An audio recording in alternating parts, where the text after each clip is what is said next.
Hi, everybody. It's cold. I thought I was all ready to rock and roll. Thought I was going to be smart and slick today and be like, oh, yeah, I'm home. So let me just bebop out to the living room. It's time. It's cold. It's raining. Guess who had to run outside and get their tripod out of the car? It was really cold out there. When I say really cold, I mean really cold.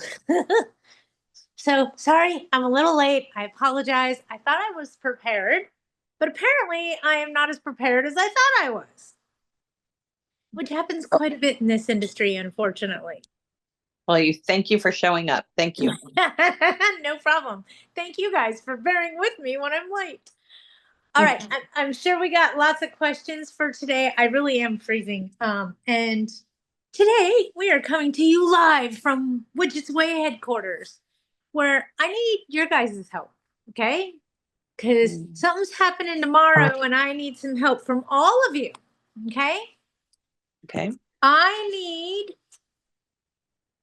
ideas and suggestions for my class tomorrow with Agla called The Art of War in Property Management. So I'm going to talk about some of the weird, funny things that happen. I just want to know if any of you guys have a great idea, type it in the chat for me, okay? That would go with The Art of War in Property Management, because that's the title of my course. So I was going to tell some interesting stories that have happened to me in this industry and how you can't be mad about it, because if I was on the other side of the fence, I probably would have done the same thing, right? We're human. So with that said, if you guys have any ideas or suggestions for me, I just want to key in on certain things that I think would really help people. Either that or remind us all that we're reading the same book, and, you know, when the wind blows, the rules change and weird things happen and the rule book goes flying out the window, and That was only a quarter of it. What are you doing with them all? Hold on a second. All right. Um, Arlene, did you have something you needed me for? I'm sorry. No, I'll catch you later. I'm so sorry. Take You're care. fine. I'll catch up with you You're later. fine. You're fine. All Okay, right. Bye, I baby. gotta run. Bye. I know she's got two hands full. She actually, and I'm going to tell a little story about Arlene. I know she's off of here, but I would say it in front of her. She actually found someone in dire need of housing after hold on, and I'll say the Palisades fire. I knew it was that one, not the Pasadena one, not the Eaton one, but Palisades fire. So she ended up being able to provide housing for somebody that was a victim of that fire and lost everything. And she rallied with a bunch of friends, neighbors, family members, fellow Widget's Way, and they ended up being able to furnish the house on top of it. So there are good in us out there, folks. Okay. There are those of us that deserve to be patted on the back every now and then. We're not all bad. Just because the word landlords in there doesn't mean we're a bad thing.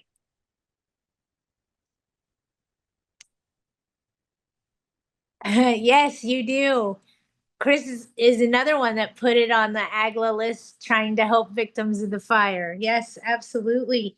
If you guys advertised it with AGLA trying to help victims of the fire, please make sure when you update that, you take it off that list. Starting April 1st, tenants can choose to opt in or out of the reporting to the credit bureau.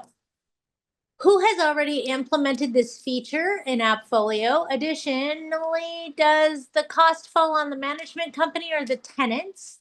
Any details would be greatly appreciated. Here's what I could tell you.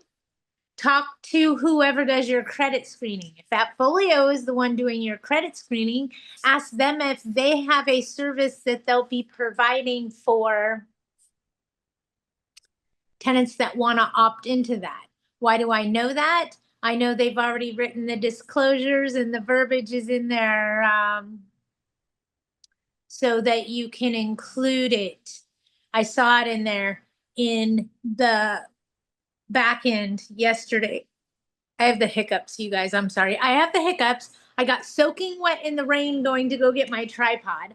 I'm freezing. My hair's up in a shit pit on the top of my head because it's raining. I mean, come on. Hello. Happy Wednesday. I'm okay. How are you? I'm sorry. Squirrel. Squirrel. All right. So what renting program do you suggest that we use to do this? Well, let me ask you some questions because you have to understand. Hang on, somebody's trying to get in the class. I want to let them in. My answer to your question is going to be based on a lot of things. It's Okay. not a quick, simple answer. And will you guys forgive me for just a minute? You're going to go on a little magic ride. I'm sorry, but something happened and my tripod, for the life of me, is up way too high. And I look like I'm breaking my neck to see what you guys are saying. This is so much better. Trust me. Hi. I can see you all now. Sorry. It's the little things in life. Okay, ask me that question again. Okay, I usually just run my own stuff. I do everything by my own hand. I ask the apartment association to run my credit if I have one. Okay. But guys, I do everything by hand. I don't Okay. have a software program or anything. So I'm wondering what program should I use now that I have to report their rent now? Well, Because usually I just go and let me try a different way, okay? okay. Who does your screening? Who gives you the credit report? The Long Beach Apartment Association. That's who you're going to contact and ask if they have something going on as far as the new credit reporting through whoever runs the credit through them. Make sense? Okay. Whoever's doing your screening should be able to help assist you with this. That's what I'm trying to tell you. Oh, okay. Thank you. Whoever's giving you the FICO score number, call them because they should be able to help you implement a process and procedure that works within the guidelines for their system. Like I want to tell you how to do it for Yardi. You see what I mean? But that isn't going to help you if you're using Yardi. So Right, but makes sense, right? so I can't collect the rent myself anymore. Now I have to do it through the company. No. Let me explain to you. And if you'll just bear with me very quickly, I'll explain exactly what we're speaking about, okay? This Okay. has to do with the $10 opting in or opting out that starts on April 1st, okay? And, Right. and let me just read you the provision of the law because then you'll go, okay, I get it.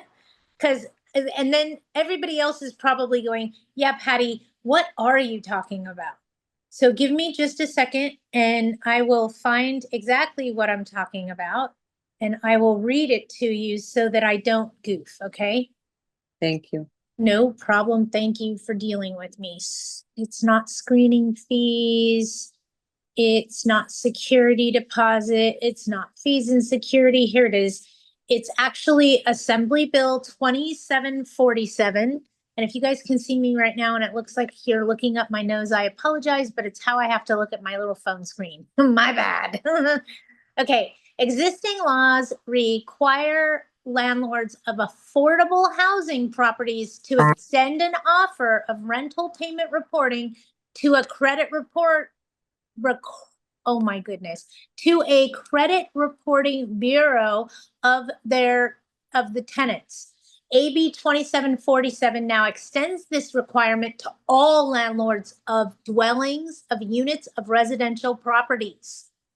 Okay, so this means in simple English, on all rental houses, apartments, anything that's a residential dwelling. It doesn't apply to commercial or industrial at this time. Keyword was at this time, okay? Keep paying attention. It addresses rental reporting for affordable properties, but now it does it for everybody. Entered into or on or after April 1st of 2025, landlords will need to provide at the time of lease signing and at least once annually thereafter. So you have to do it every year. the offer to report positive rental information at least at least one of the credit bureaus for leases that exist as of January 1st of 2025. The landlord will need to provide the notice to the tenants on or before April 1st, 2025, and once thereafter. Tenants who exert their right to withhold rent to repair and deduct the cost of repairs must let the landlord know in writing before the rent is due in order to avoid claims that the payment is not complete and timely. The offer must contain all of these things. So what this is saying in simple English, is as easy as I could explain it, is the law is now requiring all landlords notify their tenants of the right to report positive rental payment history on their credit report. Okay? It is our responsibility as a landlord or a housing provider to notify the tenant of the right. We have to tell them that they can do this. We have to provide a service to them, okay? The offer must include all of the following information. The statement that the rental reporting is optional, because it is optional, it's not a requirement. Identification of which credit bureau positive rental payments will be reported to. The fee incurred to have these rental repayments reported, if any. I know that you can charge up to $10 monthly back to the tenant, but it has to be actual cost. So if you pay $6, it's got to be $6 all the way across. Yeah, you can't use you can't use any part of your investment property as an opportunity to make money, a hidden fee, any of that. You can't. You just can't, so don't do it. If it costs you $4 to report it on their credit report, then that's how much you get to charge a tenant. I'm trying to say this isn't a place for you guys to make money, you guys. The tenant must sign and date in a signature in order to opt in. They have instructions about how to opt out of the reporting. There's certain criteria that's in there that's required. It's up to $10.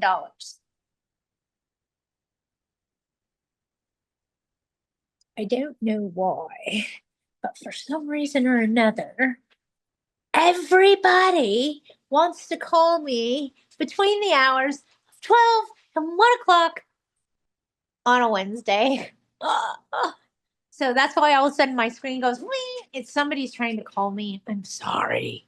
I try. I even put my phone on do not disturb. Okay, hang on. Julia, that is no longer for 15 units or more. That's the old law. The new law is all residential dwellings. Okay. I have a tenant that I'm going to be a new tenant that I'm going to be renting to on the 15th of March. Okay. So can I skip it with them? Yeah, but you have to disclose it to them on April 1st. Okay, so then, but I don't have the paper for that. Do you guys have the paperwork? The Long Beach is, Who's your apartment association? Long Beach? yeah, they said they won't have the paper available until April 1st. And the law changes on April 1st? Patti, I thought you said it was on renewal. Like it was either leases commenced after or on renewal. Hold on, let me pull the statute. Thank you, Chris. So what I heard you say, my interpretation. I got you. Just hang on. Go ahead, Chris. Go ahead. Talk. What I heard you say, my interpretation would be that if the lease is being signed, if they're taking possession, etc., March 15th, and it would be before that April deadline, and so you'd get away with not doing it this time. And if they renew, upon renewal, you'll have to have that form and give them the option and all that. Hang Well, on. it's Let me just make on- sure there's no other date attached to the statute, Chris. But go ahead, you guys keep talking because I'm reading the statute again. Hang on. Yeah, it's a month-to-month contract that we're doing with them. Leases that are entered to on or after April 1st, 2025. Landlords will need to provide at the time of lease signing and at least once annually thereafter. So you'll have to do it on renewal. Hold on, let me see If it's month to month, I got you, but you're gonna have to do it after 1 year. Hang on really quick. Let me see if it's anywhere else. Hold on, because I'm not done. Offer may be provided electronically via US mail, not US Okay, mail. but I have a question. Is there any remedy actually specified if you don't Hang do on, it? I'm reading. Oh, I don't know where you guys went. Whoa. Okay, hang on. I got you back. Whichever's less. Landlords are prohibited from using rent payments to cover this fee. Okay, hold on. Let me go backwards because they're talking about the $10. Okay. Landlords may recover the actual cost of reporting of $10 or whichever's less. So actual cost or $10, whichever's less.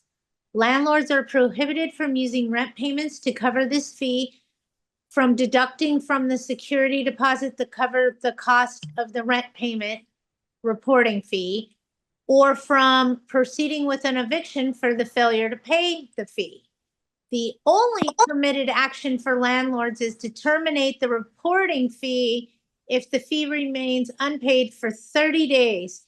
If the tenant opts out or fails to pay the fee, they will not be able to opt back in for at least 6 months. Landlords will need to comply with the tenant's request to opt in or opt out. This law will apply to all properties within 16 or more units, regardless of ownership type. This law will apply to landlords who own more than one residential rental property, and the ownership holding is either a REIT, meaning a real estate investment trust, a corporation, or an LLC with one corporate member, regardless of the size. If neither of these two descriptions apply to your property, you will not have to comply with this law at all. Unfortunately, I'm 16 units and an LLC. Guess what? I know. That's why I'm asking you this question. If I need to have this person do this when I don't have like the paperwork to even implement it right now. Can you do me a big favor? Yes. Can you send me a text message after class is over, Thank you. asking me the same question? Okay. Thank you. I'm not in a position where I'm talking to all the, yes, Val, statewide.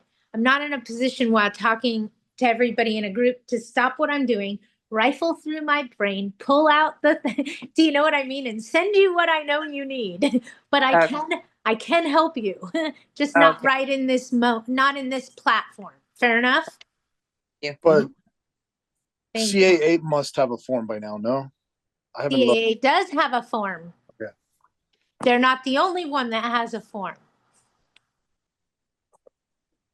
Okay, let me look at some things here because ideas for your speech, Patty. War on weirdo tenants. You could talk for days. I could.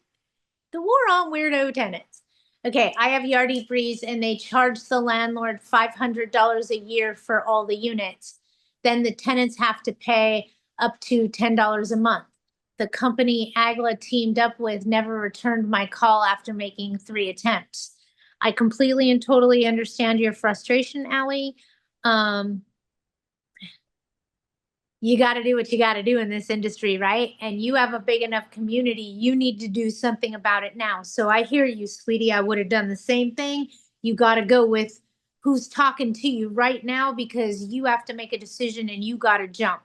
You guys got to understand when they pass these laws and you're dealing with a big multifamily community, and I mean big, like it's required by law that you have an on-site property manager, okay?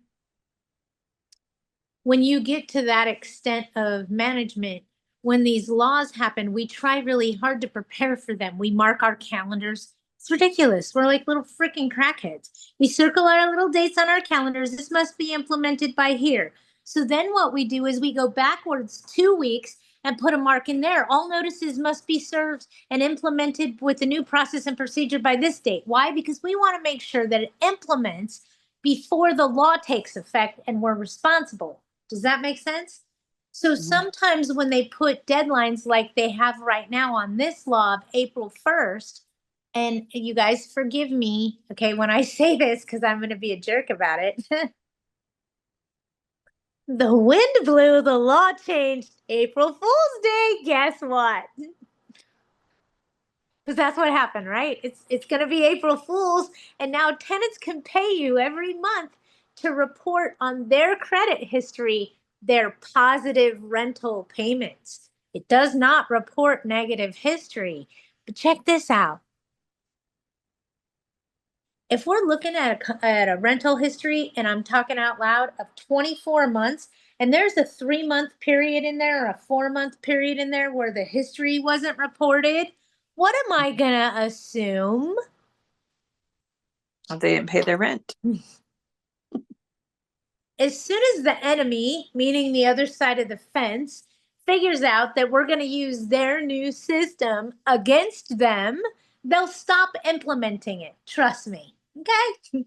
Mhm. Patty, Yeah. Patty, Yes. excuse me. We are allowed also to report negative on the same format that we use to report the credit on any tenant. Am I right? David, have you been smoking diamond dust? No, this is for only reporting positive rental history, but that's what I'm telling you. This program that they've designed and developed and are forcing our hand to do allows tenants to build positive credit history. Okay, I'm all about that. I had to build positive rental history more than once in my life. Okay, I get that. I'm all for it. But they won't allow us to report negative history. Now, wait. Hear me out. Hear me out. Don't argue that's not fair, because nothing's fair in property management. And I'm going to use that. Nothing's fair in love, war, and property management. I'm using that. Somebody put that, Val, please. I know you're helping me. Please put nothing's fair in love, war, and property management. Sorry, somebody help me write that down, in other words. And I lost my train of thought. Hold on, I got to go back to the notes and see what I read. Hold on and reel me back in. This is not for 15 units or more. I just read you what the criteria was.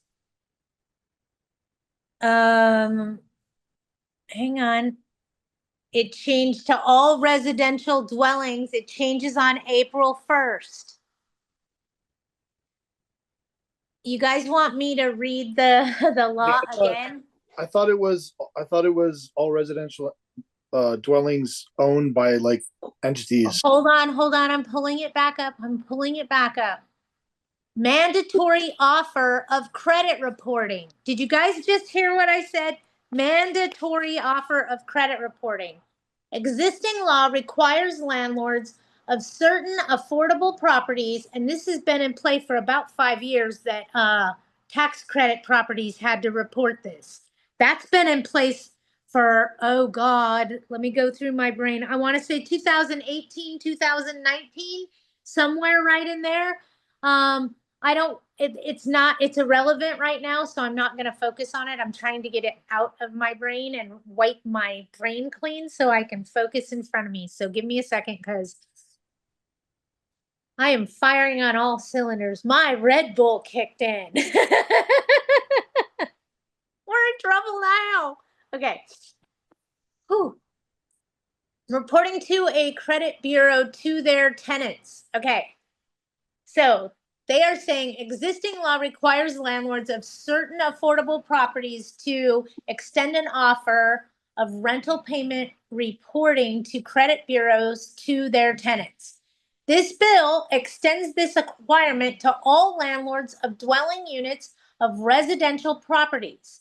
However, unlike Senate Bill 1157, which addresses rental reporting for affordable properties, Assembly Bill 2747 only allows for the reporting of positive rental payment reporting for leases that are entered into on or after April 1st, 2025. Landlords will need to provide at the time of lease signing and at least once annually thereafter the offer to report the positive rental payment information to at least one of the credit bureaus. For leases that exist as of January 1st, 2025, the landlord will need to provide the notice to tenants on or before April 1st, 2025. And once annually thereafter. Tenants who exert their right to withhold rent to repair and deduct for the cost of repairs must notify the landlord in writing prior to when the rent is due to avoid claims that the payment is not complete and timely. The offer has to contain the following information: the statement that the rental housing reporting is optional, identification of which credit bureau positive rental payments will be reported to, the fee incurred to have the rental payments reported, instructions on how to opt into rental payment reporting, a statement that the tenant may opt into the reporting at any time following the initial offer, a statement that the tenant may elect to opt out at any time, instructions on how to opt out of the reporting, a signature block that the tenant must sign and date in order to opt in. The offer may be provided either electronically or via U.S. mail. Provided U.S. mail, then the tenant offer must be accompanied by a self-addressed stamped envelope to the tenant so the tenant may complete the election form. Landlords may recover the actual cost of the reporting or $10, whichever's less. Landlords are prohibited from using rent payments to cover the fee and deducting from the security deposit to cover the actual rental payment reporting fee or proceeding with an eviction for the failure of paying this fee. The only permitted action for landlords is to terminate the reporting if the fee remains unpaid for 30 days. If the tenant opts out or fails to pay the fee, they will not be able to opt back in for 6 months. Landlords will need to comply with the tenant request to opt in or out. This law will apply to all properties with 16 or more units, regardless of ownership type. This will also apply to landlords who own more than one residential property and the ownership holding is in a REIT, a corporation, an LLC with a corporate member, regardless of size. If neither of these two descriptions apply to your property, you will not have to comply with this law at all. Okay, now here comes all the questions, but I got a bigger one I want to state to people. It applies to people with 16 or more units, regardless of how ownership is held, or it applies to all landlords who own more than one residential property and ownership is held as an LLC with a corporate member, a corporation, or a REIT. All right, here comes questions. And there was something that caught my attention. Existing protections who have utilized their rights under domestic violence laws. Oh, I totally went south of the border and somewhere else. Okay, here comes the questions from you guys. I'm just trying to log all that information in my brain. It's how my brain works. And I need to see all of your questions so I can answer them. Okay, so bear with me. Does it sound to anyone else like single purpose entities make a lot of sense now? Because I think it said residential properties. It didn't say units or doors, right? Says the wise one reading between the lines. I mean, single purpose entities are always a good idea as far as I'm concerned from an asset protection standpoint, but Okay. Stop. Take a deep breath. Single purpose entities. Example, please. basically you put each apartment building in a different LLC. But it said LLCs were subject to it. No. It said, but each LLC is a different entity. So it talked about owning more than one residence. So if the LLC only owns one apartment building, it said residential property. I now understand what you're saying. I'm on your bandwagon. I'm not sure how residential property is defined. I'd have to go look it up. But if they didn't do a good enough job, it sounds like they left a giant loophole where you could just own every apartment building in a different LLC as long as it's less than 16 units. And they talked about corporate, I guess, member manager or something, or a corporate manager of the LLC, but you don't necessarily have to have a corporate, like a lot of people wouldn't necessarily have a corporate manager. They just own themselves and be member managed, like they and their wife or something. So seems like it's possible they left a giant loophole. Correct. And now they're basing it, people are asking me, when did they change it to all landlords? They're doing it based on how you hold title. Now matters, folks. And this is a statewide issue. So our time is worth nothing. Typical. Yes, Val, you got that straight. And I saw something funny, LA County or state. Chris says it's crap. Yes, it is. Idea for your speech, war on weirdo tenants. I need to just screenshot that so I remember that for weirdo tenants. Yes. I have Yardy Breeze and they charge a landlord $500 a year and then the tenants have to pay up to $10 a month. The company Agla teamed up with, okay, I'm with you. I like the idea, Allie, of the landlord paying $500 a year for all the units.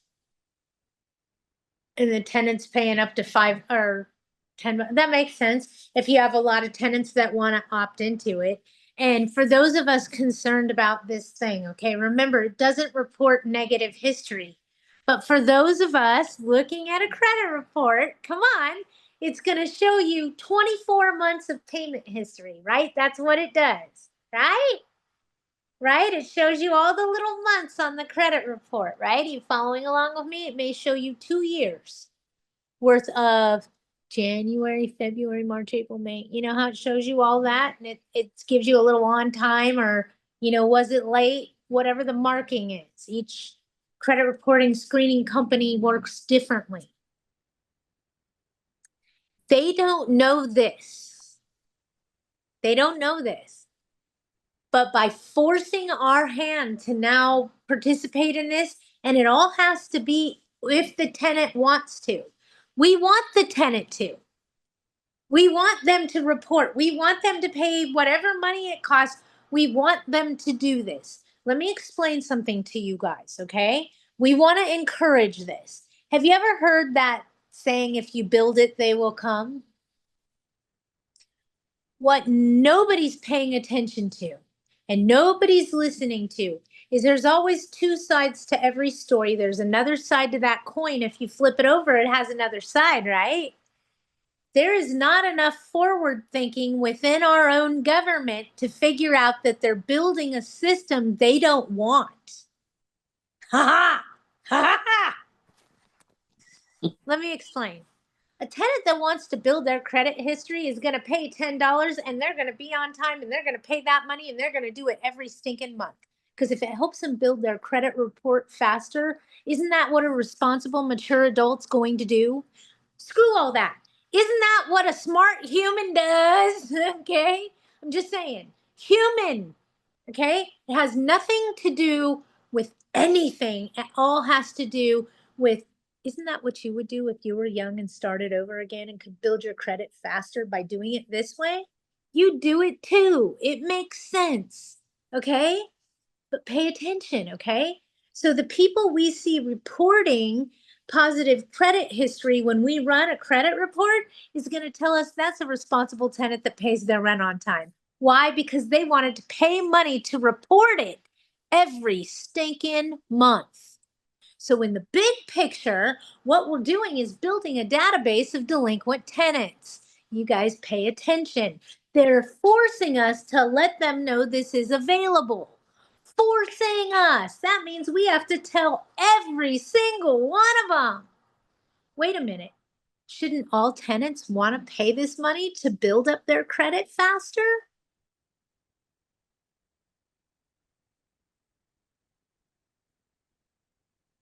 If they're not paying the money and they're opting out, does that mean they're not paying their rent on time? Patty, I have a question. Look, if we have to charge $10, let's say, for every tenant, for every time we report, do they have to pay us first before we report it or not? And remember, Look, if they don't report it, you can't evict them for it. You can't do anything but opt them out after 30 days. but do I So have look to at, wait? Do I have to wait for them to pay me before I report it, or I have to pay it myself and wait for them to pay me later? no, they would pay the rent and pay the additional $4, $8, $10 to have you report it on the credit. And if they don't, I'm allowed not to do anything then, right? If they don't pay that. After 30 days, you can opt them out of the program. Let me say it a different way. After 30 days, you can evict them out of the program. Okay? But listen to me. 2 years from right now, when we're running a credit report and we see there's a 90-day period in there where they didn't report, what's that going to tell you? They didn't pay their rent on time? So Remember, we can't report delinquent. So for the months they don't want it reported, they're just not going to pay us the $10. Okay, read between the lines. but are we going to have to update our criteria to exclude people who have gaps in their reporting history or something? Because how are you going to be able to use that if there's... They haven't built a law that says we can't. This is a new law, right? Agreed?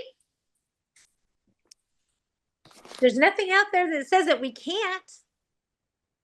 There's nothing out there that says that we can't.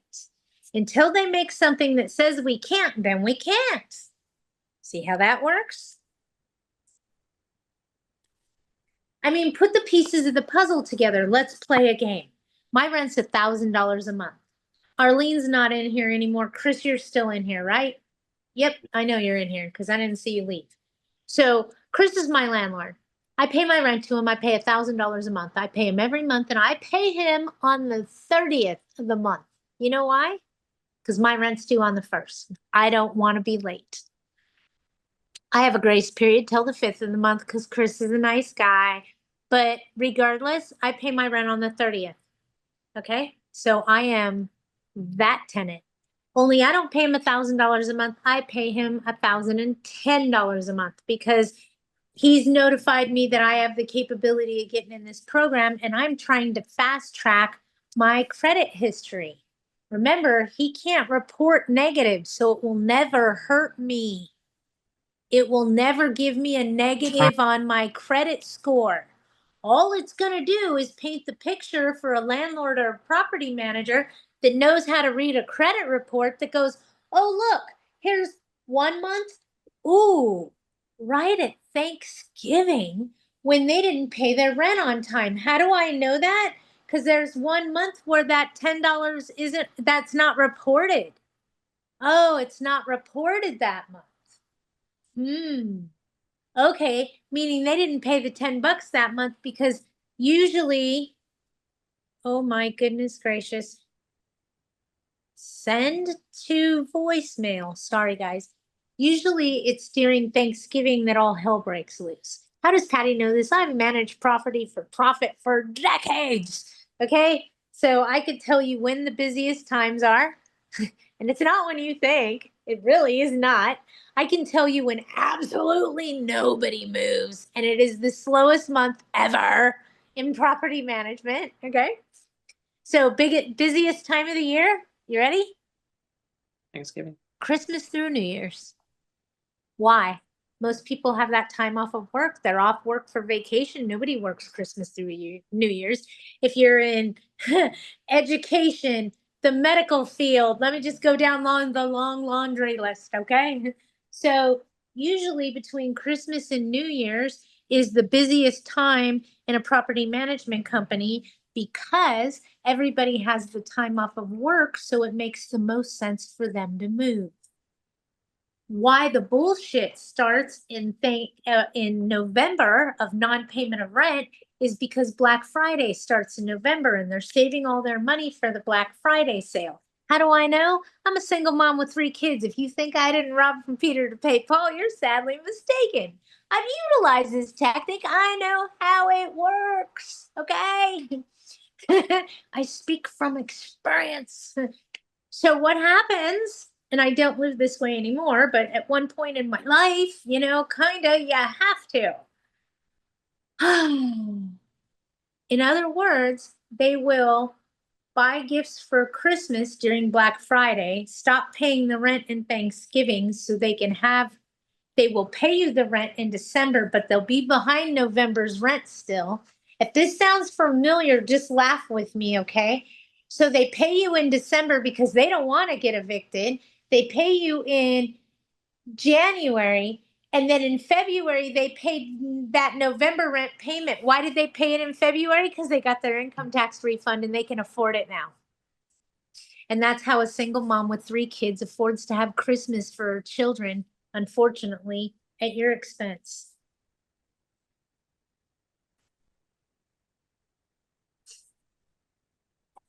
When does nobody want to move? In the month of August. Wait, Patty, what'd you say? I thought you said in the month of August. I did, because school starts at end of August, in August, or in September. Okay? So number one, nobody wants to move when it is freaking able to fry eggs on the sidewalk. Okay? We all agreed that the hottest month of the year is the month of August. It is too damn hot to move. School is already implemented. People are starting school in the month of August or in the very beginning of September. With that said, they already know where they're going to school and they already moved back in June and July. In the month of August, we don't see a lot of movement in property management. It's probably the deadest month where nothing moves and everything sits on the market. It's probably when you see the most creative incentives come about. Okay? Just saying. And you guys, I want to start getting creative with some of these incentives. I'm just saying. Ooh, I'm going to write that down for tomorrow. Creative incentives. What if we did other things that weren't illegal?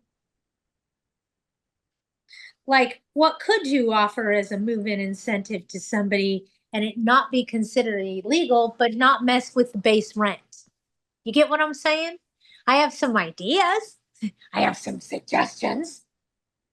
I mean, I know that we have to be careful that it is a real estate transaction. So anything over a certain dollar amount, and I believe it's $500, anything over $500 is could be considered practicing license or practicing real estate without a license.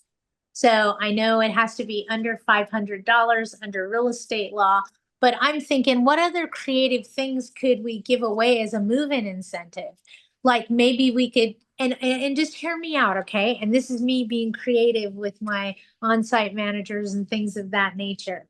What if with your application approval came a free date night and you got a gift card to a restaurant and you got tickets to a movie theater? I'm just saying. I'm just saying. And not something too fancy restaurant. I'm thinking like biology. Okay. I am not thinking Red Lobster. I am thinking biology or something like that. How about a free coffee maker? You can also give them get a free coffee like the banks used to do. Get a free coffee maker. Jack in the Box. But see you guys, I need you to get that creative because let me explain to you what's happening in corporate America. Okay? And we talked about this last week. Corporate America is giving away 2 months of free rent on a 1-year contract amortized over 12 months. What does that amount to? It amounts to a $500 rent reduction for the first 12 months. At month number 13, that $500 becomes due and payable. As agreed. Thank you very much. Probably can assume there's also a rent increase on there. Remember a year ago when I said we needed to save that $500 a month we were saving? We didn't save it. We actually bought a car with that money and we're putting that towards a car payment now because we forgot all about that move-in incentive. Oh my. So now we own a new car and we don't have that extra $500 a month that we qualified for 12 months ago because we spent the money.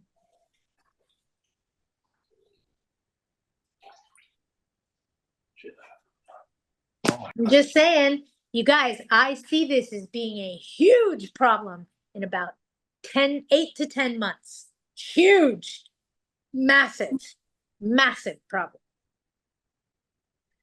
Okay, let me go back and read my notes. I don't own it that way, so I'm guessing it doesn't apply to me. Woohoo, right? Hold on to your hats, Julia. Look at it this way, you guys. If we are now nothing's fair in love, war, and property management. Thank you, Val. If we start implementing this and we offer this and you have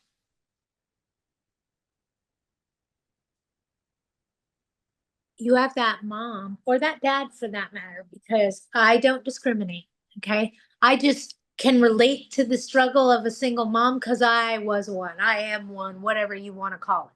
My youngest is 26 years old. I no longer have to absorb all of the financial burden of them, but I still take responsibility for their emotional and mental clarity. I mean, right? You have to. What I'm trying to say is you don't stop being a parent. It just doesn't stop. It just shifts gears. Does that make sense? It just I lost myself. Here I am. I'm back. Okay.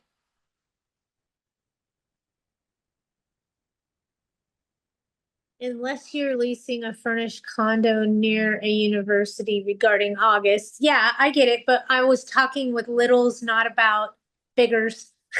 I'm talking about minor children, not older students, sir. I apologize. I should have clarified. School to me usually consists of high school and under. So Patty, you're saying like advertise it like under the criteria, like upon approval, receive a free coffee maker or They're giving like- away 2 months of free rent. That's ludicrous. They yeah, don't care because it's not their money. yeah. Wait, let that absorb for a minute. They don't care because it's not their money. And by doing it this way, instead of reducing, this is where I need you to pay attention. Instead of reducing the base rent amount, because they're most likely in rent controlled areas, they're not touching the base rent amount. They're leaving it that huge, ludicrous amount. And just, you watch, they're going to start giving away 3 free months rent, 4 free months rent. When's it going to stop? They just won't touch that base rent amount. Why do they do that for, like, to meet lenders' obligations or something? It seems odd. Do you want me to tell you most honestly? Yes. I need you to listen, to pay attention, to understand, not to judge.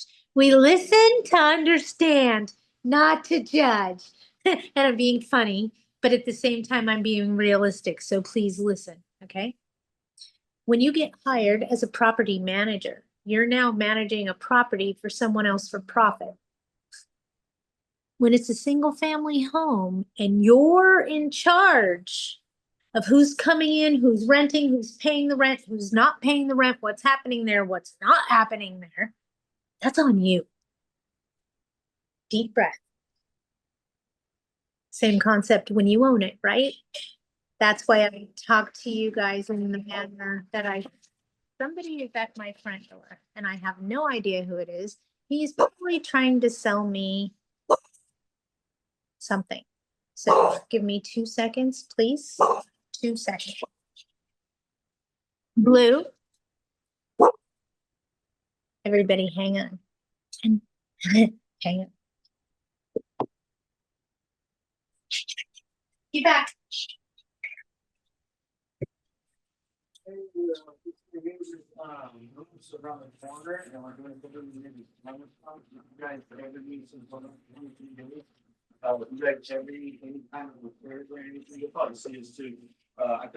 No worries, just leave me that card. I'm in a live webinar. Thank you.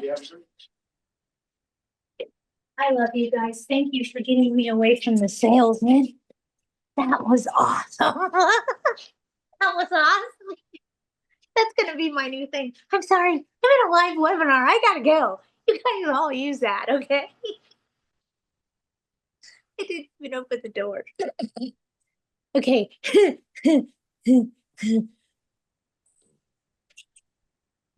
Reel me back in, please. What were we talking about before my dog started obnoxiously? We were talking about why somebody who's being paid to manage someone else's property is gonna give ludicrous incentives to get people in there. Not only are they going to get ludicrous incentives to get people in there, they're also going to push to get leases renewed as quickly as possible, as soon as they expire. Why? Because your management contract says that that management company gets paid a fee every time they renew a lease, right? Oh, you paying attention? They also get paid a fee every time they place a new tenant. That's why they're in such a rush to get your property rented, because the contract probably also says something along the lines of, yes, Julia, our bonuses. You see how she put, yes, that's our bonuses. What are you talking about, Patty? She gets paid a bonus for every lease renewal she does. So when she does a lease renewal and you get charged $200, she gets to make 10%.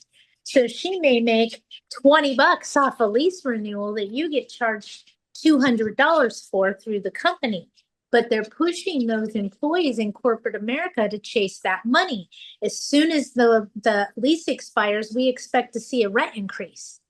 We don't care how much. We want you to do the maximum that you can do, but there better be a rent increase on there. Welcome to corporate America. So they want to see the rent increases as soon as that expires. As soon as the lease expires, we want a new lease in place. Why do we want a new lease in place? Because under the management contract, we, the management company, get paid by the landlord for signing a new contract. Oh, Yeah, I get that. money. I get that. I just don't see how setting up like people for failure, like, doesn't that lead to a high default rate in your building and stuff like that? It's their job. It's not their fault. Keep at it, and I'll keep every corporate owner can't. Every corporate owner or high net worth individual can't be a complete moron. I mean, I'm sure some are, but to get their vacancies filled. They're currently offering 2 months of free rent, amortized over 12 months. You and I both can forward think of the outcome of what that's going to do to the tenant in possession that qualified 12 months ago. A lot of things can happen to a tenant in 12 months. I wasn't joking about them buying a car and getting a new car payment. That makes sense. It's part of life. Okay. But, oh, we can use that money because we forgot all about, we should be saving that and putting that to the side because we're going to need it next year. Oh, no, they spent that money because they're not utilizing. Patti, Sometimes people work don't- that. don't- Yes, they go ahead, already- David. Yeah, don't they already go up in the base rent to compensate for those incentives? Well, look at it this way.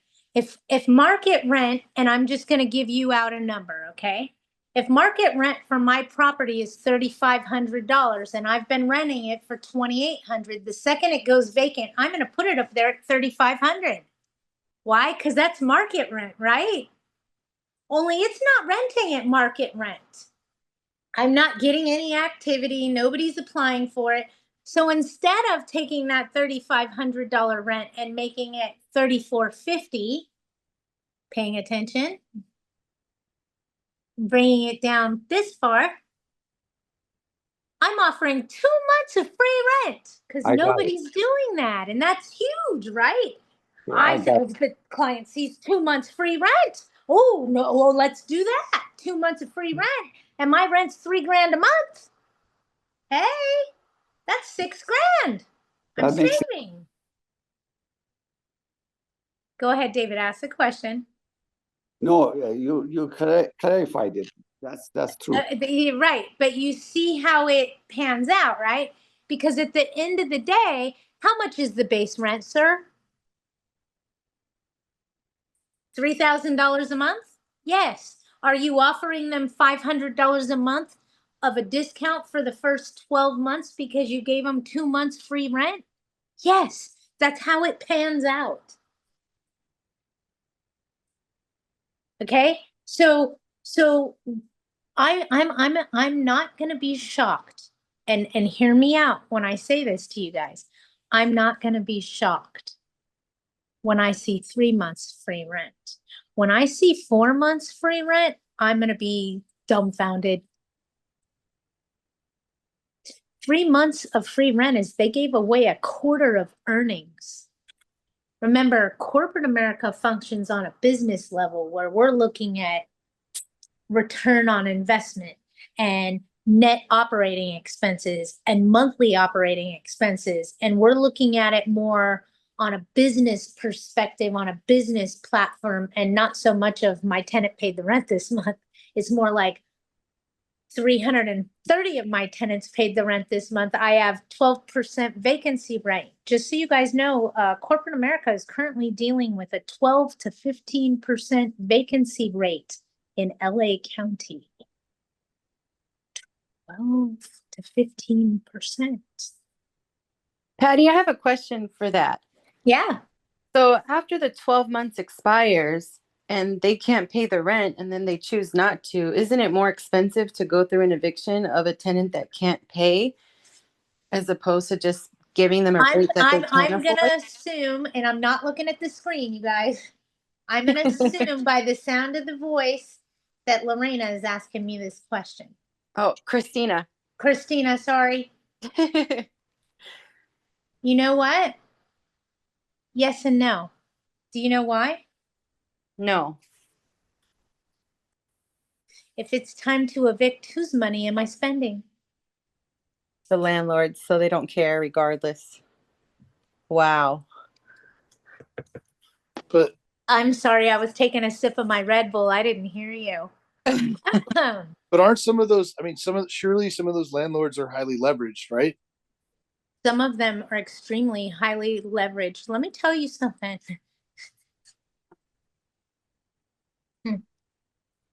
I talked to a landlord on the phone that's so highly leveraged.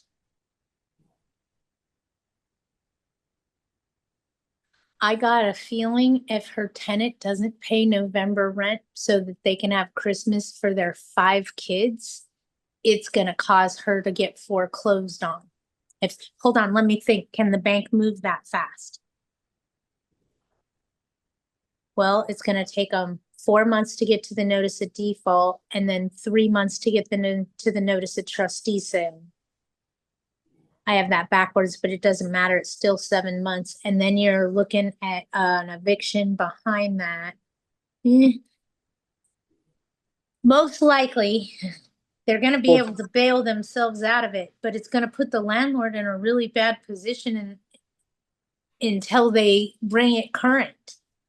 So But that's still when sounds I'm sorry, that's when the landlord has to manage their property manager and be able to decide whether that's a strategy that they want to participate or not. I understand that, but at some points, unfortunately, and let me paint it in a different picture because you guys, it goes in all different directions, okay?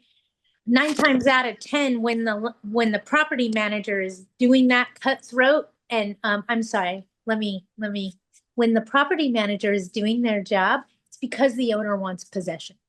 I shouldn't make it sound like the property manager is just going for eviction and making it because it's not their money. That's how quick we can get them to eviction in the event that that's what the owner's goal is. Okay. If the owner's goal is not to evict, mind you, we pump our brakes very quickly and take a whole different approach. We don't always go straight for the jugular. The reason I say that is for the most part, it's been the owner's mentality is I'm done with these people. Give me possession.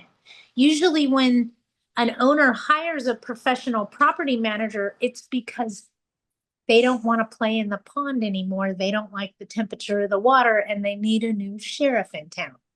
So for the most part, when you hire a professional property manager, we can be very plastic and very personable and have just the best customer service skills you could ever imagine. You betcha.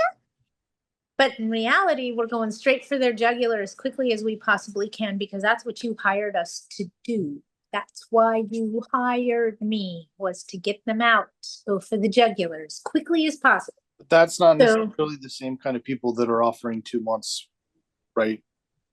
Not necessarily correct, but 9 times out of 10, when a landlord hires corporate America to come in and help a system, it's because whatever system they're using isn't working.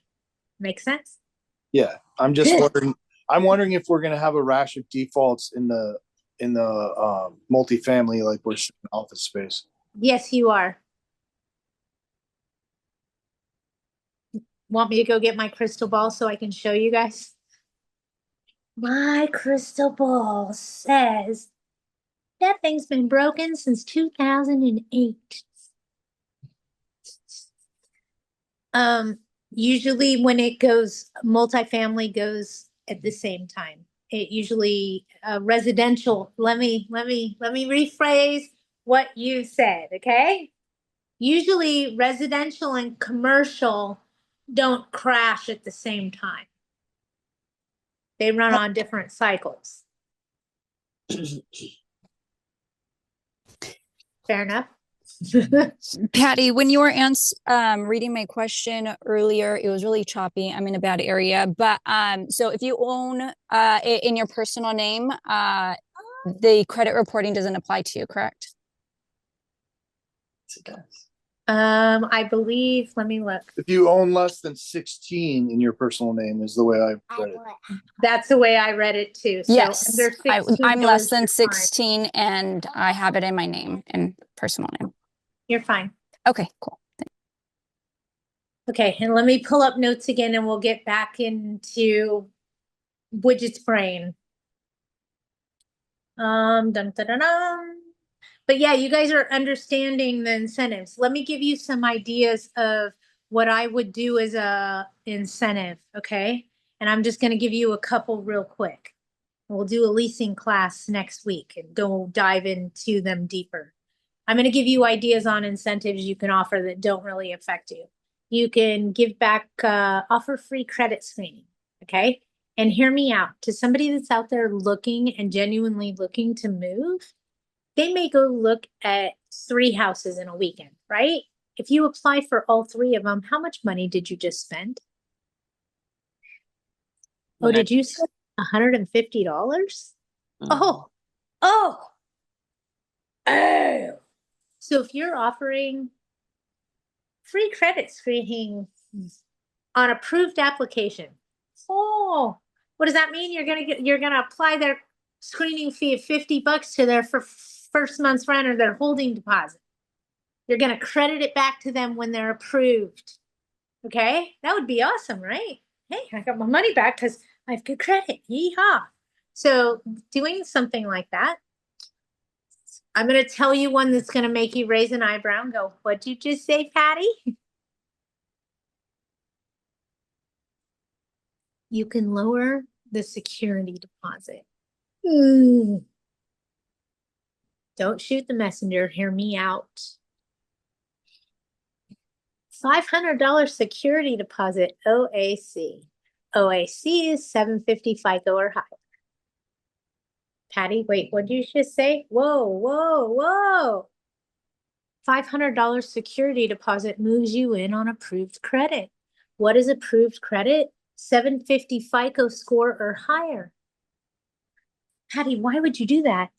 Every time I've taken a $500 security deposit, with the exception of one, I have refunded it in its entirety. Do you know what I did with the one?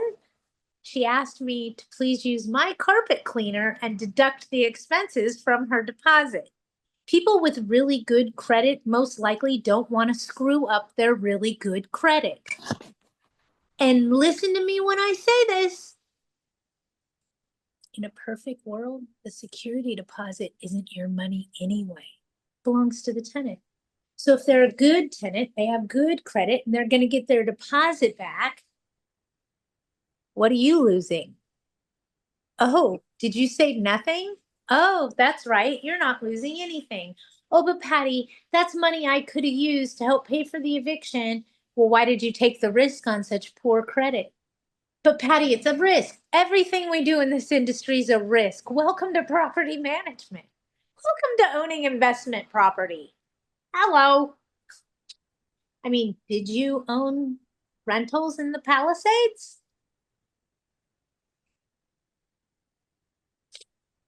Yeah. Okay. All on the same page, reading the same book, right?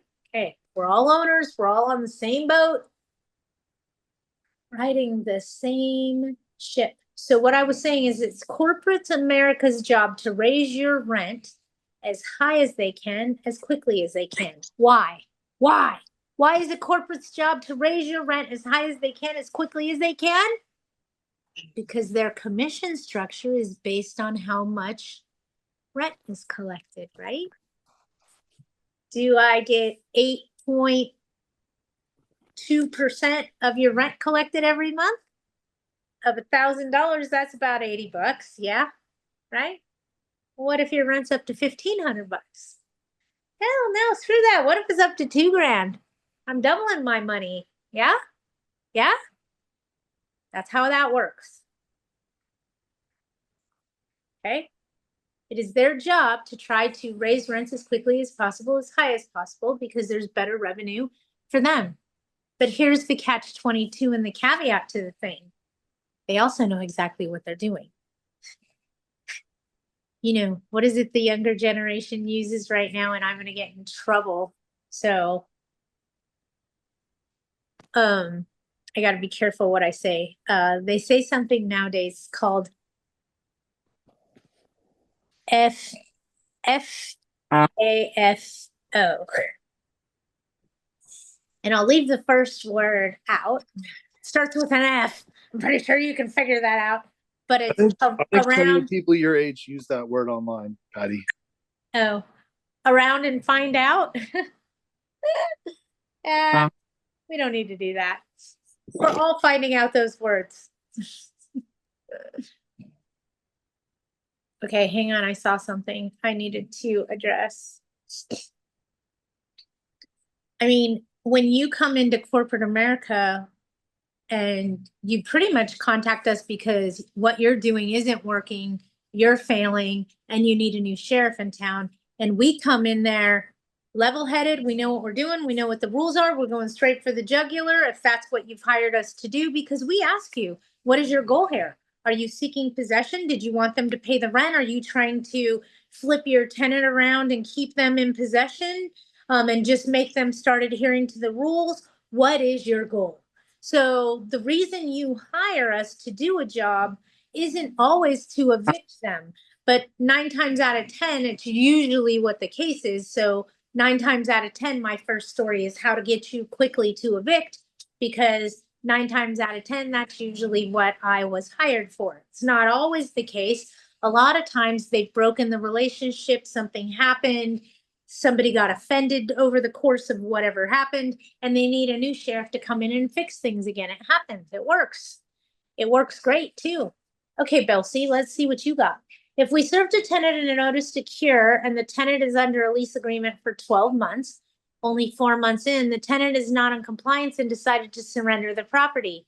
We can keep the security deposit to pay the lease break fee and other unpaid charges. Question mark, Riverside County. Belsie, I'm not trying to be a jerk, but I need you to get your head in a different way, okay? Let me see, because there's a thing there already. Yes, Chris. Chris says she must do an itemized disposition of security deposit within 21 days. He's absolutely correct.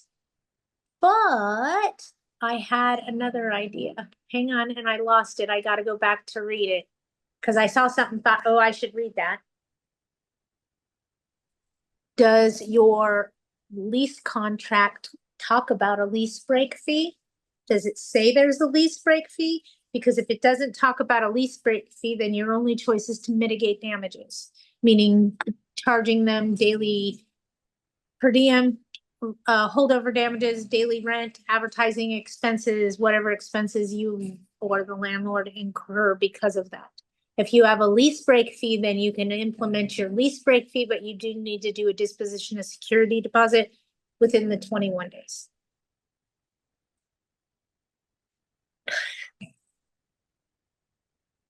Okay, perfect. We're all on the same page, reading the same book. Belsie, you're good. Put it back up at market rate if you want to. Okay, wait a minute. Val's yelling at me. Here's my incentive idea. Better than food or flowers. say the rent is $1,100. Give the tenant an incentive to pay early and only pay $1,000 a month. If they pay on time, the normal rent is $1,100. If they pay late, add 10%. I think the tenant would pay early. Next time, point the camera toward the door in case it was a burglar. Yes, Val. That's the part I saw and said Val's yelling at me. Well, in the event it was a burglar, my son's home, and I almost said something I probably shouldn't have. H and K would have met him at the door.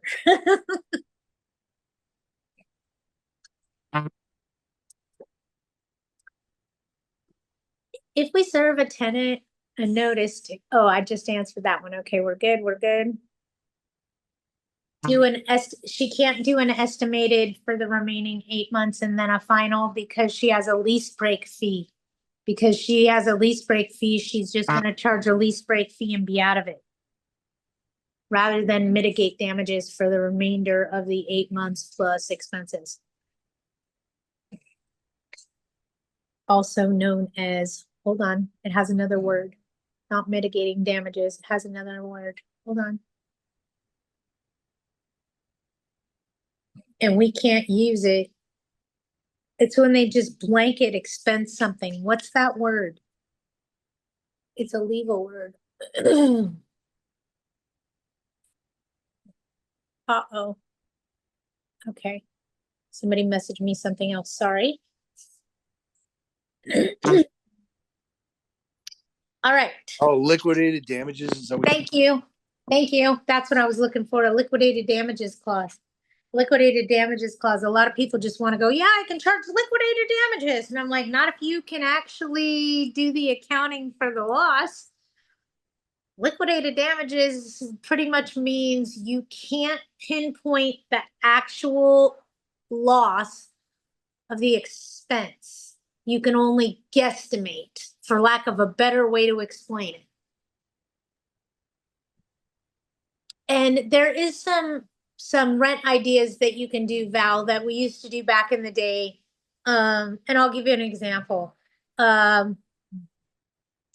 And this one worked well, okay? I could do your rent at $1,100 a month. But if you pay your rent on or before the 1st of every month, I'll give you $100 a month discount. And then at the end of the year, you're saving a month of rent, right? I mean, a year of rent, right? 12 months, right? No, makes sense. So we used to do it that way. The other way we would do it is we would do it as, we'll give you a 1 month's free rent. And how we did it is we applied the free rent on the 12th month. So when they move in, they pay their first month's rent, their prorated rent, their security deposit. They pay their rent on time every month. And then the 12th month is free. If they're ever late in there, then they don't qualify for the 12th month of that 1 month of free rent, because it was conditional upon it being timely for 11 months. See how that worked? There's all kinds of ways you want to pinpoint that money so that you're training the tenant to work for you better. And let me say something. Let me say something right now. Make no mistake, that's corporate America, okay? It's not all bad, okay? But what we do is we offer incentives to train the tenant to benefit us. We don't like writing 3-day notices to pay rent or quit. We hate it. Dang. We really do. It's time consuming. Our hand hurts. It takes a lot of paperwork involved with that, because guess who fills out the proof of service on each one of those? Guess who has to go personally serve each one of those? Guess who ends up talking to all those tenants that open the door when she knocks on the door, when she serves each one of them? Okay, it's an all-day process at a community to serve 3 days. No joke, unless all your tenants are on time. So we'd encourage them to pay the rent by the 1st. If there's some incentive for them, like getting a whole 3 months of rent, That's not a bad deal. Especially if you have it kick in on that 12th month, because that could be really handy for them depending on when they move in. I always try to offer an incentive or during the first part of December is what I always tried to offer whenever I was giving something back. Because usually for tenants, they like to have the extra money in the month of December. It usually ends up being extremely helpful for them, or even in the month of November. But I do try to give my incentives back in those months. Let me see, I saw something come through I want to address. Getting back to 2747. So if I have a new tenant moving in around the 15th of April, I need to provide the credit reporting info. If so, is it a specific form addenda? Is it a letter of some sort that I must write up? I do not think they would want it. So I would need to get their denial in writing. Crazy that this is due in 2 weeks. CAA has a document on their website. I know you utilize their forms, is why I'm telling you. And whoever does your credit screening is most likely going to be the one that does your credit reporting for you in this aspect. So whomever is giving you your FICO score is who you want to call and ask them if they will do this service and how much they charge. Once they give you how much the service is and how much they charge, that's all that you need to put on the disclosure form. CAA already has it. It's very simple, very easy. It shouldn't be an issue for you. Okay. I get that this is a new thing and everybody's freaking out because all of a sudden we have to disclose something. All of a sudden we have to do something again. We have to work harder. Make it easy, okay? Make it easy, okay? All we're doing is just disclosing. We're finding out who gives us our FICO score. We're calling them, asking them if they will do positive tenant reporting and how much they charge. We need to know that dollar amount and if they do it. If they do it, we need their information because that has to go on the notice that we report to the tenant so they can tell us whether they want to do it or not. Now, I heard a question coming. What is it? Yes, quick question. If we decide to mass email to all the tenants at the same time and submit this form, is there any problem with one tenant knowing the email address of the other? Is there any privacy issue here? David, can I teach you a secret? Yeah, go ahead. And I want you to think back and go, that's what you guys did. Okay. I'm just going to teach you a secret. Email yourself. Yeah, Chris, that's where I'm headed. Email yourself in the email. Okay. And then do you know where it says BCC in the email? You could also send a copy to, it says CC or it says BCC. Yeah, I got it. I understand. I forgot about that. Thank you. Yeah, put them all in BCC. Blind copy all of them. Email yourself, blind copy all of them. I saw more questions. If the new bill is not applicable to us, do we need to notify the tenant? I believe so, yes. I have to look at the statute of requirements. You may not be able to. I turned off my heater, you guys, and all of a sudden I am freezing again. I'm like ready to put my blanket back around me. I'm not wet, but hey, it looks like it stopped raining and the wind came up. Jeez, lucky me. Patti, I'm confused. If it doesn't apply to us, why do we have to notify them? Let me look. Let me look because we may have to, honey. Let me look. Only if you have 15 or more doors. If you have less than 15 doors, you don't have to. Here. The law will apply to all properties with 15 or more units, regardless of ownership type. Did it ever mention a remedy, like a fine, penalty, crime? Well, I mean, what's the teeth to this thing? I don't even want to look, to be honest with you, Chris. Is it just something that like some I don't know. for lack of a better word, Marxist judge will hold against you and when you're trying to evict someone? I don't know. You want to go look it up? 2747. It's You go brand look. new. That's the thing. Like, Explain to me about case law and how that works, sir. there is no modern case law on landlord tenant in California for the most part. That's how it works. And so the judges get to do whatever the F they want for the most part with certain things, with certain kind of guide rails for like evidence and other stuff. But Chris, I think the tenant can come and sue you later for some damage because he wasn't able to rent another place years later because you didn't provide all these goodies for him. I mean, but someone can always sue you for anything. This is California. You know, It's just scary, you know? yeah, it's just very speculative. I mean, you're always better off doing it. But I'm also thinking it through. Like, is it really the end of the world for small mom and pops? I think it's going to be a great tool for all of us property managers because usually when you run a credit report, Right. you're looking at something, and let me just talk out loud really quick. And it gives you an example like their gas bills on there. Okay. And I'm just giving an example, you guys. It shows you 24 months of rental history, or I'm sorry, not rental history, of payment history of their gas bill. And on months that they were 30 days late, it could be marked 30 day, it could be marked 60 day, it could be marked 90 day. We see 24 months when we look at a credit report. You hear me? So on months that they chose not to opt in, we're just going to assume that they were late or that they didn't want to update their credit. Because I know, but you also don't want to be sued. You don't want allegations of discrimination either. So you have to build exactly. You have to build in a way to write it into your criteria or something.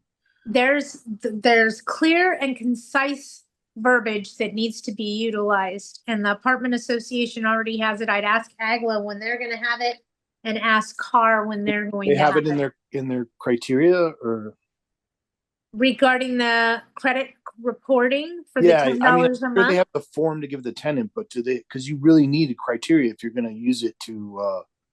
You're not discriminating. You're I don't know, differentiating between tenants. You're going to have Screening- to. Hey, all I said is you're going to see it. I didn't say what you did with it. Well, we know what we do with it. Hey, stop it. Stop making me make clear and concise verbiage. You're not saying it. I'm saying it. Right. We're going to see it is all I said. And say we were going to assess our decision making with that information. That might not be ethical, legal, or otherwise. Right. All right, you guys. Happy Wednesday. If you guys are free tomorrow, please come see me. I'm live and in person at AGLA in lovely Koreatown, downtown LA, Koreatown, for lunch and learn with AGLA on the art of war in property management. And we will be, for the most part, talking about funny things, the yucky things, the rough things that happen in this industry sometimes.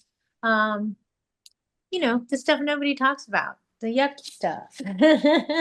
You know, the people that walk past you on fire in broad daylight. Thank you, Patti. Patty's, I have a question, and sorry to kind of beat a dead horse sort of thing, but I'm over analyzing. Just so real quick, it has nothing to do with how many units you own. It's just more how you own it, like title. So again, if it's in your name, doesn't apply to you.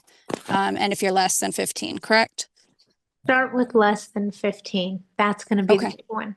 Okay. Okay, perfect. Thank you. Then worry about title and all of that other, you're less than 15, I believe. Okay, great. Thanks. And is Nothing Section is- 8 going away anytime soon? Section 8? Not that I'm aware of. Okay, great. You know what? I'm going to say this out loud, and everybody please listen to what I'm saying, because I don't care what side of the fence you're on. When it comes to political views, you need to hear this, okay? Hear me out. When I get hired as a property manager to come and take over a 25-unit apartment complex, I don't get hired by the owner because the property manager is doing a great job. Usually I get hired by the owner because the property manager isn't doing a great job and he's not getting his revenue, the money's not coming in, things don't make sense, blah, blah, blah, blah, blah. Does this make sense? So what happens when I come in as corporate America, property manager, know what I'm doing, professional property manager, the first thing we do is reboot, reload, and clean house. We tell the owner, it took you quite some time to get it into this position. I will tell you right now, it's going to take me at least 6 months to clean it up. Why do I say that? Because it's going to take me 6 months to reboot, reload, and get that shifted in another direction. Because the first thing I'm going to do is notice all the tenants in there. Hey, there's a new sheriff in town. You either walk to my beat or I'm going to beat you right out of here. And that's kind of how that goes. And no joke. That's how we handle that situation. We walk in and we are the new sheriff in town. We are the queen bee. It's our way or no way at all. And we do it with a plastic smile on my face. It will be my pleasure. Thank you so much for choosing us. It's just what we do. It's corporate America. Okay. So we come in there and we want to reboot, reload in order for us to get in a position to figure out who needs to be rebooted, reloaded, start the legal process on those, train the ones that are trainable. I need 6 months. So 6 months for me to show you that I can turn your building around, and then probably another 6 months to get it fully rocking and rolling in the right direction. So with that being said, we usually go in there in a manner to reboot, reload, and clean house. I know that I need to hire a new on-site manager because the one that's working there isn't working or the owner wouldn't be calling me. So I can either spin my wheels figuring out what she's doing wrong, sit and have a conversation, find out if she's trainable, if the relationship's been broken.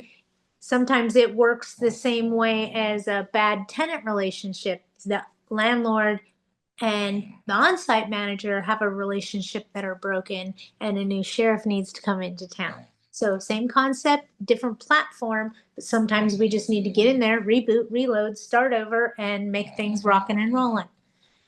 So with that being said, I think that's what our president is currently trying to do. In order to fix the apple cart, he needs to find out, reboot, reload, investigate, and turn that thing around. Okay? Sometimes you got to cut a bunch of throats of, oh, you're going to be late this month. Isn't that ironic? The month that I'm taking over, you're going to be late. Well, you got 3 days. Here's your 3 day. Sometimes it's not personal. It's just business. Okay? And isn't it convenient that the only time that you're late in 24 months is the month that I have to do my job? Because if I want to keep my job, I have to do my job. Do you know how many times I tell myself that? Daily?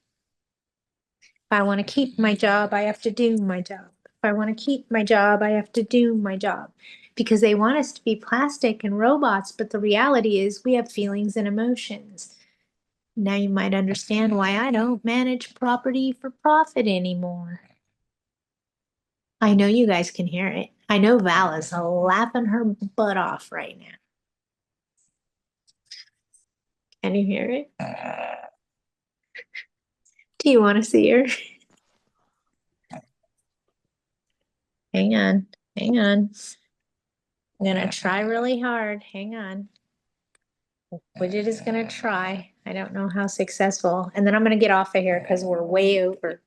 Okay, here we go. Here we go. Are you ready, folks?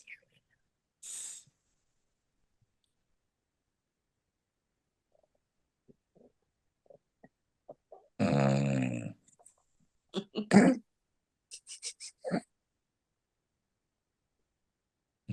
a picture of him. It's coming. Hang on. Here it comes.